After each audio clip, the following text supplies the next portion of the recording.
Hey,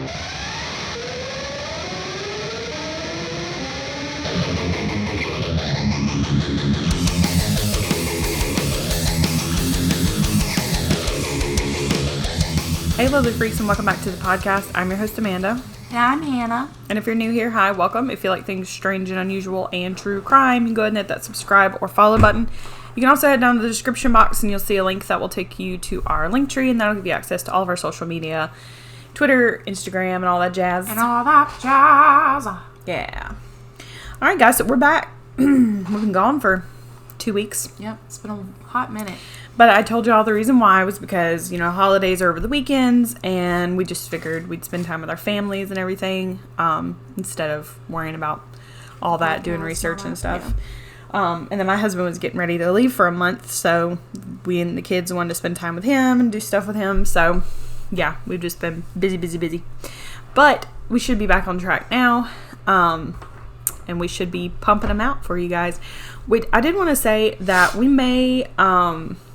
not next time, but in the near future, we might start doing a Twitch channel. I'm going to put like a poll up and see how you guys feel about that, and maybe stop YouTube, ? Yeah. There's just some things that YouTube has been putting out lately, new guidelines and things like that. Like, we're not monetized yet, so we don't really have to worry about it, but if we ever did get to that point, cursing is one of the things that they don't want people doing now. And so we do that a lot. So we might not make any money off of our videos ever if we ever get to that point. So I don't know. My husband does Twitch, and he really likes it, and he's already an affiliate. So, and that didn't take him very long. So we just thought about it. So let us know what you guys think in the comments. And of course, we'll still stick with like Spotify and iTunes and all that. So that's no big deal. But anyways, without further ado, I guess we'll get into today's case. So today's case, I'm going to put a disclaimer right up front that there is lots of different topics in this. Obviously, child murder, sexual assault, just different things. And it's pretty hard to like comprehend. This is a child that... A child murderer, essentially. And we've done these before, but sometimes they're hard to like wrap your head around and like comprehend that somebody this little could do something like this. But anyway, so today we're going to talk about Paris Bennett. Now, he's actually up for parole in 2027, I believe, and I doubt he gets it. But he's supposed to get out in 2047. Because he only got a 40-year sentence, obviously because he was a child at the time. And he, there's an interview with him. I watched some of the interview, and we'll talk about that. There's a few interviews, but I watched one of them in particular. And you can't really diagnose someone as a psychopath. Like, that's not a diagnosis, but he has all the psychopathic tendencies is what the doctors say and specialists.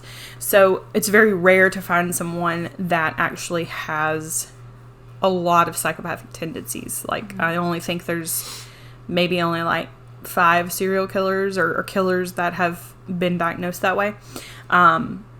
Ted Bundy being one of them, Ed Gein. So yeah, you get the picture.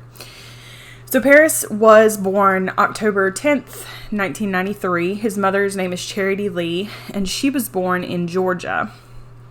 So we're going to talk a minute about her. So when she was a little girl, her dad actually owned a trucking company, and they were pretty financially well off. Like, they had a lot of land. They were pretty rich, I guess you could say.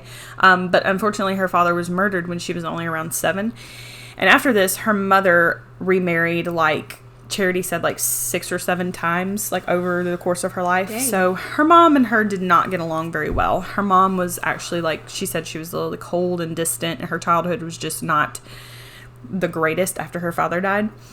When Charity was 17, she unfortunately started to use drugs to cope with her life and her mother, and her mom found out and kicked her out of the house.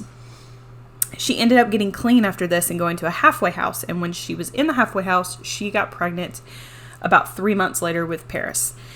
She turned her life around after this, and she said that, like, he essentially saved her life. Having him saved her life. Paris's father left the picture shortly after he was born, so basically it was just mom and son. Charity said that Paris was very talented and was an extremely talented artist as well. He was also considered a genius. He has an IQ of like 140, which is genius level. There's not very many people in the world that have an IQ it's that high. It's really weird that they have like either a really high IQ or a really low IQ. Yeah, there's no in between there. His teachers loved him and thought that he was just a joy in class. Charity did become pregnant with her daughter when Paris was about 8 years old. And Charity said that Paris was not excited about having a little brother or sister. He was kind of like every time somebody would talk about it, he'd go to the other room, and he just wasn't really, he never wanted to like touch the belly or anything like that. So she was kind of nervous. She was kind of like, okay, well, and I think maybe it was probably because he was an only child for so long. So he thought this baby's gonna, come in and ruin my mom and me's relationship or whatever. Yeah. But when his sister Ella was born in 2002, he was in love with her from the very beginning. Ella and Paris became very close. Charity was so happy that, Paris took on the role of big brother very well. Soon after Ella was born, her father left the picture as well. Of course. Yeah. And Charity has said that Ella had like a cute personality. She was Miss Bossy Pants. She was sassy. And Ella also loved her big brother. Like, they would play all the time. There's videos of them playing together and, being silly together and stuff like that. Family and friends would see Ella in Paris, and they would say, like, he would play with, like, I think she was like 1 or 2. And they were just playing together in, like, ball pits and stuff. And he was just a good big brother. He would also, like, help her pick her clothes out. And they would do, like, fashion shows and things like that. So, really cute. Their little family seemed to be thriving and full of love. Unfortunately, this would take a turn that no one saw coming. When Paris was 11, Charity relapsed from drugs, unfortunately. And she basically let life and stress pretty much get her, frazzled. I think she was trying to start a company, if I remember correctly, and it just kind of didn't really work out. Mm-hmm. So because of the stress and everything, she started using cocaine again. However, she only did this for about 6 months before she was like, I gotta get clean. Like, I can't, relapse and have my kids see me like this. So it was a good thing that, it only lasted for 6 months. Charity has said that she felt Paris had been, she said that she felt that maybe Paris felt like he had been betrayed because she had relapsed, and their relationship just didn't seem to be the same after that. Paris was starting to develop anger issues. Charity moved back in with her mom, and that was like a whole thing because her and her mom did not get along. She got kicked out of the house when she was 17, and they just didn't get along. So she didn't really move back, but she knew that she had to because she needed to get back on her feet. And so the tension in the house was just very tumultuous, I guess you could say. One night in particular, Paris was, like, scared the shit out of them, basically, because, and this was, like, kind of the straw that broke the camel's back. He had been displaying other, like, anger issues and things like that, punching walls and getting mad about things and stuff like that. But this night, he broke one of Ella's toys. I don't know if it was on purpose or an accident or whatever, but Charity got mad at him, and she was like, don't do that. She was, getting on to him, and he picked up a knife and like a kitchen knife, started waving it around in the house and, yelling and stuff like that. And then he ran out the door. So Charity and the grandmother ran after him. How old is Paris right now? He's 11 or 12. Okay. And Ella is probably 2, 3. Okay. Yeah. So they ran after him. Luckily, they caught him and, like, wrestled him to the ground or whatever and got the knife away from him. Paris had never acted like this specifically, with, like, threatening bodily harm to someone. Just, anger issues, slamming doors, punching walls, shit like that. A teenager would do. Yeah. So after this, Charity decided, okay, I'm going to check him into a psychiatric facility, which, good on her. Yeah. Mm-hmm. But he only stayed there for a week. And one other thing to note is that this hospital stay is that when she went to pick him up after a week, they didn't take her anywhere into a private room and have a conversation with her, nothing like that. They were just like, oh, he's better, he's fine, blah, blah, blah. So later on, they found some files on Paris from the psychiatric facility, like after things go shit crazy. And one of the notes in the papers from one of the doctors said, quote, obsessed with shooting and killing as well as having homicidal and suicidal ideas. Wow. But they never told her this. Now the grandmother and they released him in a week? That is crazy. Yeah. Now the grandmother says that their relationship is tumultuous anyways. The grandmother says yes, they did tell her this, she just ignored it. And the mom's like, no, they absolutely did not. But whatever the case, I just think whether they told her or not, what the hell ever, it doesn't really matter. I just don't understand why they let him out. Yeah. In a week. Like, obviously this kid needed long-term psychiatric help. Maybe they did tell her, but she didn't want to tell everybody else, because I would understand why she didn't send him back, because they released him in a week. So she probably thought, okay, he has those tendencies, but maybe he's not going to act on them or something. Yeah. Like, I don't know.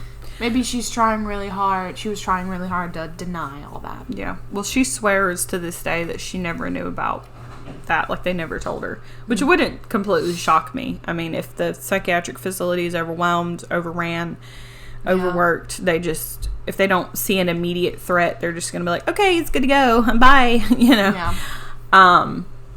So Paris also would bang his head against the wall to the point where he would start bleeding.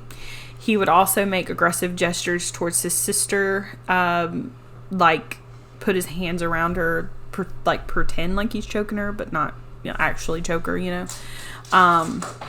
would... That's my cats, if y'all heard that. They're parkouring up in the house.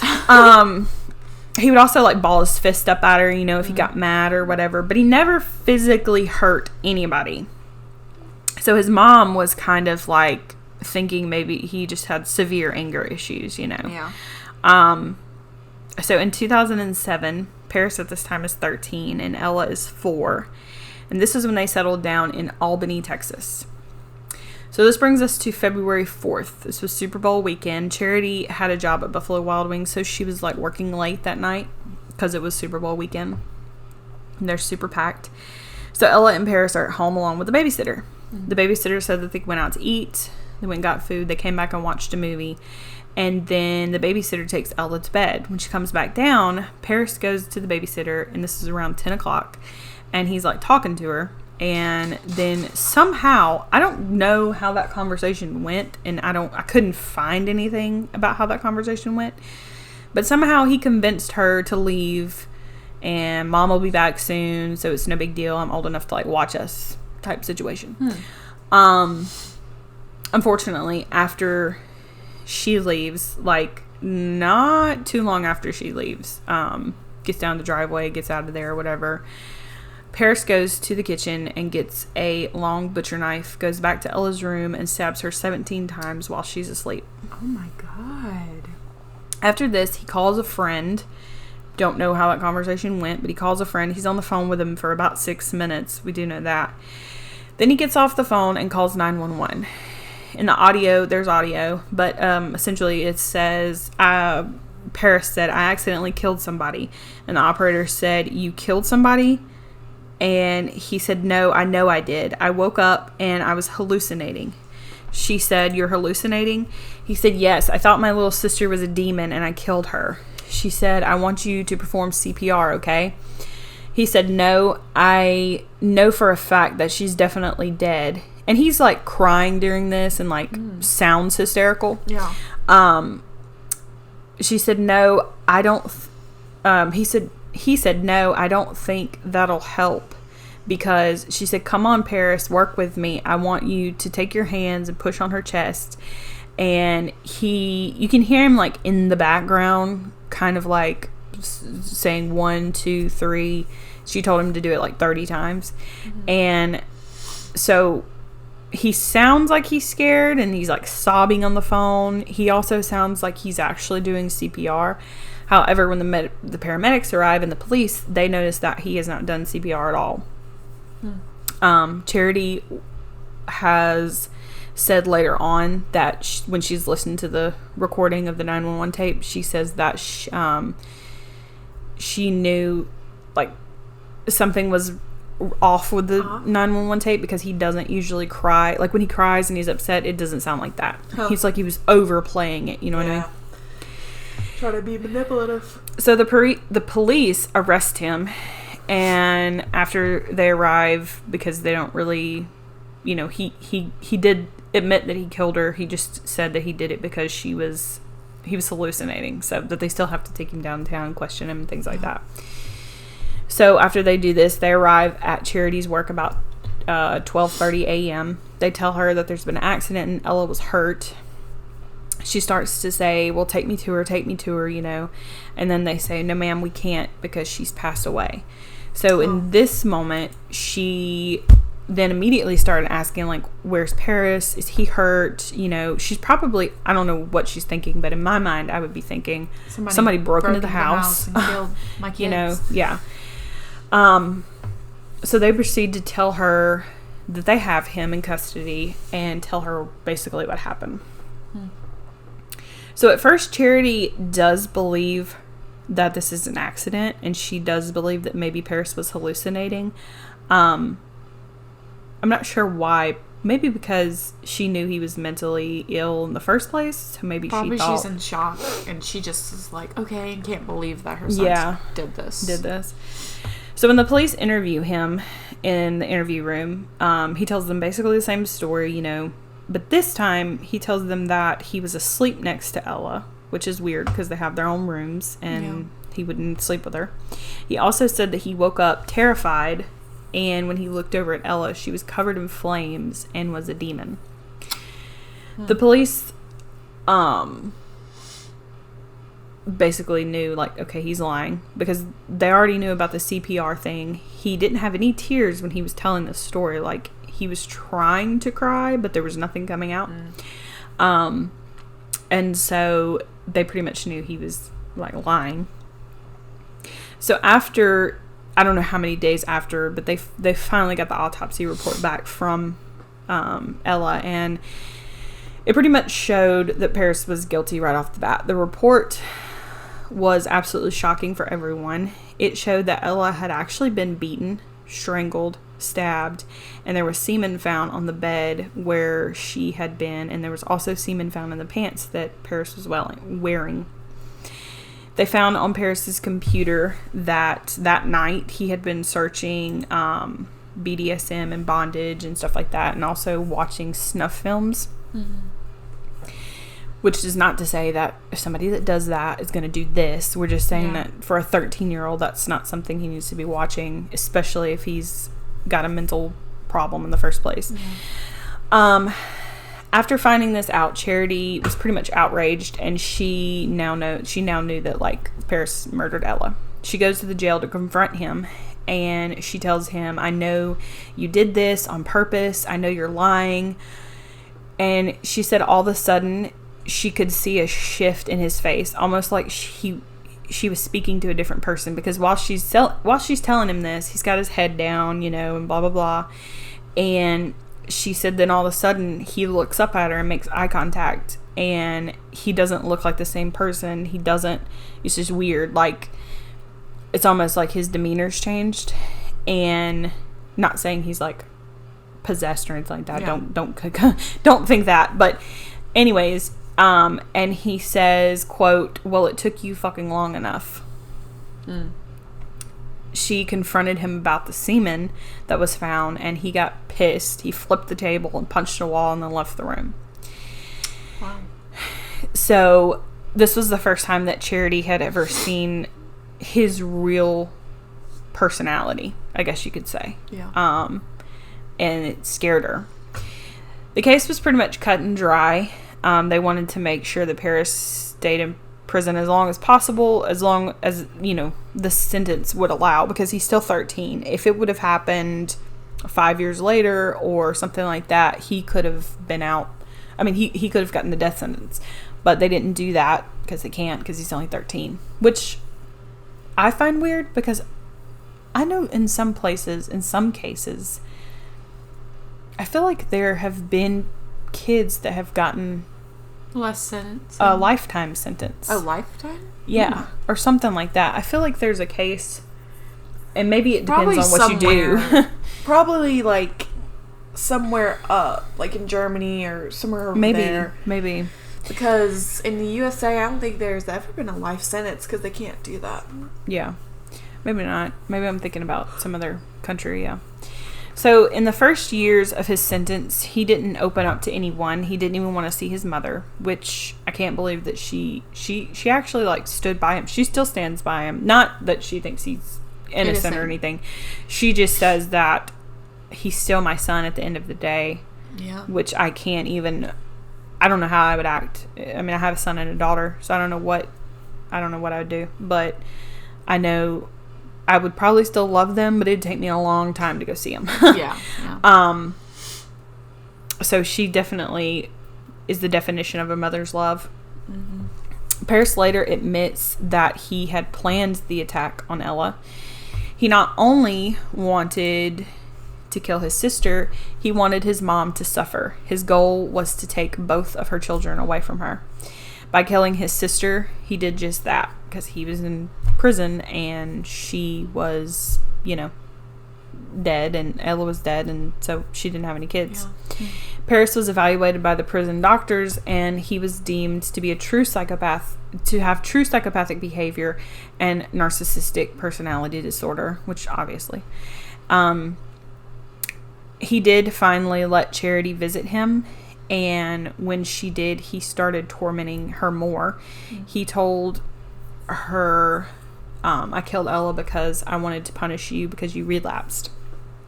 Wow. He even told her, quote, "By the way, I enjoy watching your pain." Charity became close to cutting off her son forever, but she decided that not to do that because it's still her son, like I said before. He also, over the years, has given a little bit of information at a time. Mm-hmm. So years later, he said that he actually sexually assaulted her that night, Ella, and then he didn't want her to tell anybody, so he covered it up by killing her, which I don't really know if I believe that, but that's just one of the things he said. And he also, like I said, he tells different stories, and almost like he's just hurting his mother over time by giving her bits of information. Yeah. And not actually telling her. Well, maybe he did, but she can't tell what the truth is or not. Yeah. So Charity visited him one time at prison, and he physically assaulted her this time. He flipped a table because he got mad, pinned her up against the wall and started choking her, and then right before basically she was about to pass out, he let her go. And after that, she was like, I know that if he ever she says that she knows that if he ever got out, he would kill her.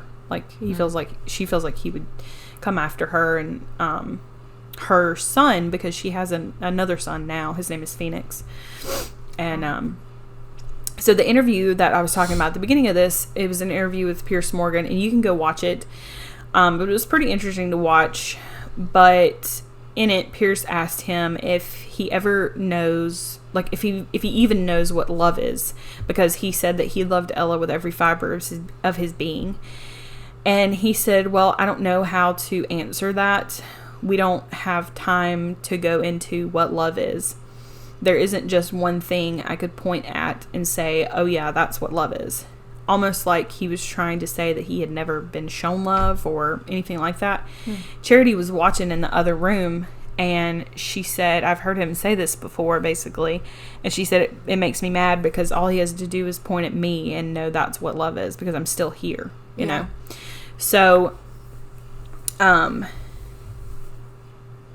but we know, and this is what some of the doctors that were watching him do this interview were saying, that psychopathic people with tendencies don't know how to feel emotion. They don't know how to feel. They don't know what love is. And also, there are some narcissists that don't know. They just kind of put on this like mask, and they put on this show because that's what they think love is, or that's what they think these certain emotions are. But he was emotionless the whole time through this interview.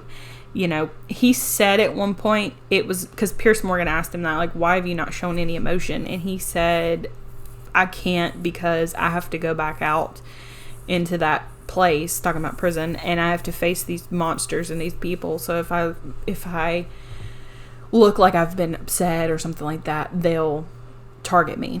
Which, that's stupid. You could, I mean, I kind of understand what he's talking about, but you can also show some sort of emotion and get yourself together before you walk back in there. You know what I mean? Yeah, he's kind of showing that he thinks that people are out to get him psychopathic tendencies as well, because you think that people are talking about you, trying to hurt you. I'm sure people hurt him, but probably not in that way. Maybe that's what he's thinking. Well, he said that he felt alone the whole time in his childhood, and he felt left out. And his mom, you know, Charity, she was upset about this because she said, I've heard him say this before, and she said, I don't understand that, because for the longest time it was just me and him.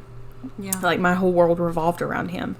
And Ella was only 4 when he did this, so it's not like there was only 4. If she got all the attention he didn't, which her mom said that you know, that was not the case. True. I tried not to give one more attention than the other, but it was only 4 years. Like, it's not like it was years and years of his sister getting all the attention, blah blah blah. I think he's just a brat, and he didn't get all the attention from his mommy, and he got upset and he killed her. Yeah. Period blank. I think that's all the issue was. And he says it's because, you know, he did say that, what was it? He said that he knows that there's a monster inside of him, is what he said. But he swore that if he ever got out, he would not go after his brother. He would not go after his mom. Like, he said that because Piers Morgan was like, how do we, like, we're just supposed to take your word for it. Yeah. Like, and he said, I know that I am the way that I am, but if it ever came down to it, I would take myself out before I did that. He said, I've changed a lot in being in here, which people can change in prison. I mean, that is a fact. And if he's been in there since he was 13, like, you know, but the doctors that were watching the interview, they just seemed to think that he was just saying those words, not really, you know, like he was trying to convince them to let him go. Yeah. Like he was preparing for his parole hearing, you know. Yeah. But I don't know. I can't say one way or another if he's changed or not. I mean, nobody really knows if somebody's changed or not. You would just have to evaluate them over time, which I'm sure they're probably doing in prison. I'm sure he probably goes to therapists and stuff like that. Obviously, there's not a diagnosis for being a psychopath, but he does show traits and characteristics, and they've classified him as one.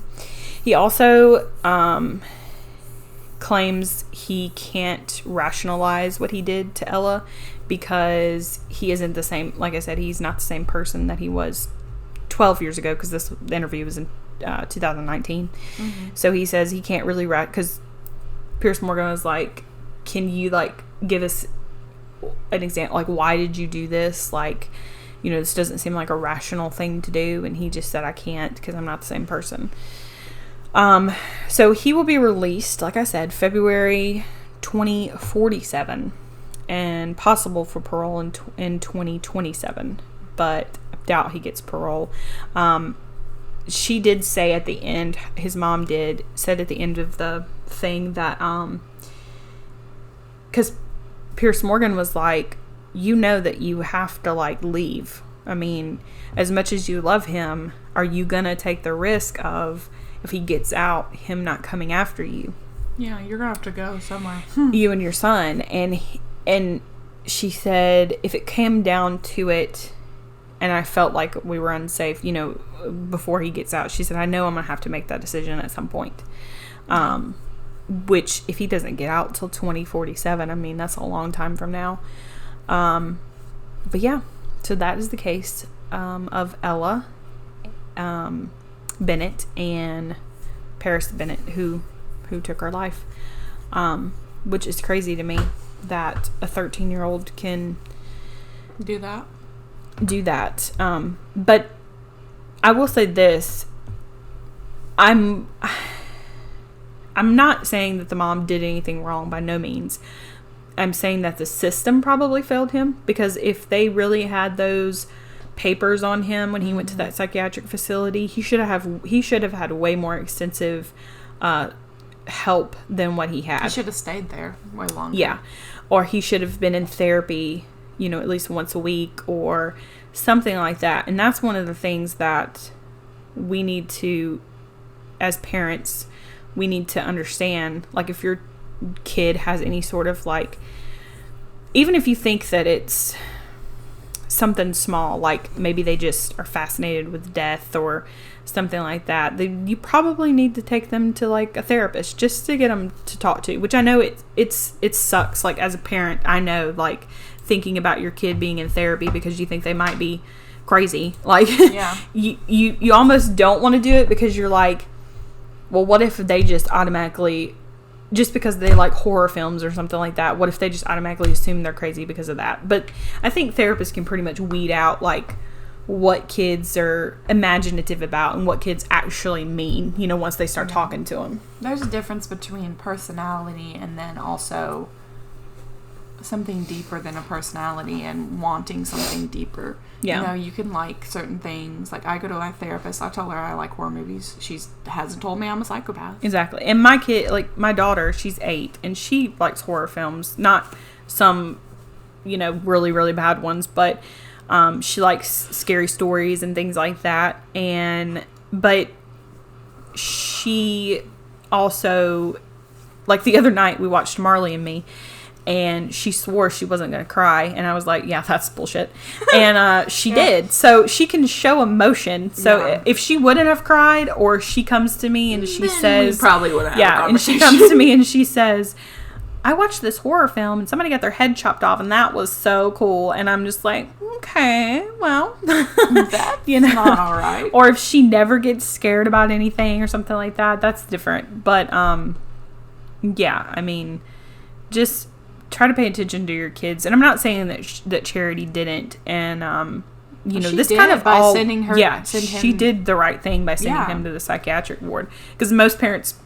We've seen tons of instances where the parents should have done a lot of things and then they grow up to be serial killers. So, you know, she definitely did the right thing. Just the system is what... failed him, because she was probably thinking, these doctors know what they're talking about, he's fine. And this happened really quickly. I mean, by 11 he was in the psychiatric ward, by 13 he did this, so it was only 3 years, you know. If anything, she was probably thinking, because I would be like, okay, he needs help and we'll get it, you know, but maybe life just kept getting in the way or something like that. But he never physically hurt anybody, so you know, I would be thinking the same thing. I would be thinking, well, he went to the psychiatric ward, you know, he's gotten help. It's probably his hormones. Like, yeah, or something. Right. He just got anger issues. So, yeah, she definitely was in shock. She has said before, whenever she heard what happened. So, but anyways, just remember to talk to your kids and just kind of understand them more, because we could probably save the world a lot of heartache. Maybe, because some parents definitely, but then you have people like Ted Bundy, who grew up a normal ass life and didn't start murdering until later on. It's crazy, because there's a lot of serial killers, not majority, but a little bit, that have had a normal household but somehow grew up like that. Like, that's crazy to me. His household was pretty normal. Yeah. You know. Yeah. I just feel like some people have this state where they don't have emotion and all they feel is anger. Like, you think they're born that way? Yeah, I think they're born that way, like something in their brain. Have y'all talked about that, like, in class, like psychology class? Yeah, sometimes, but I haven't dived that deep into it. I'm just in, like, abnormal psychology, like the bare minimum. But there has been some cases we talked about where there's just people that don't feel emotion, and the only emotion they feel is anger, so they keep going to that emotion because it's all they feel. Mm-hmm. And so they want to give it more juice. Mm-hmm. So that's why they kill people, because it's like the only emotion. Imagine if it was the only emotion you could felt, feel, you would do anything to get it back. Yeah.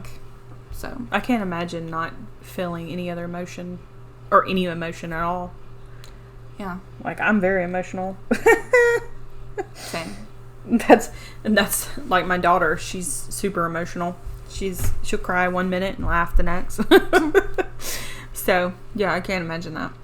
But anyways, all right, guys. Well, we will talk to you next time. And yeah, by the way, Hannah is in psychology classes, and that's going to be her second major. So she'll have some input on from here on out for us as far as what she thinks from a psychological standpoint of all these cases.